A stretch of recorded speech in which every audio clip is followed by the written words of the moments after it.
এটা খুবই দুর্ভাগ্যজনক যে আমাদের সঙ্গে কেন বিমাতৃসুলভ আচরণ করা হচ্ছে।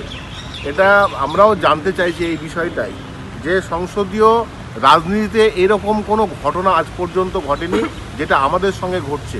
একটা কোথাও যেন ছন্দপতন ঘটছে, মানে গণতন্ত্রের একটা লজ্জার বিষয় হয়ে দাঁড়াচ্ছে। একই সঙ্গে ভোট হলো, একই সঙ্গে আমাদের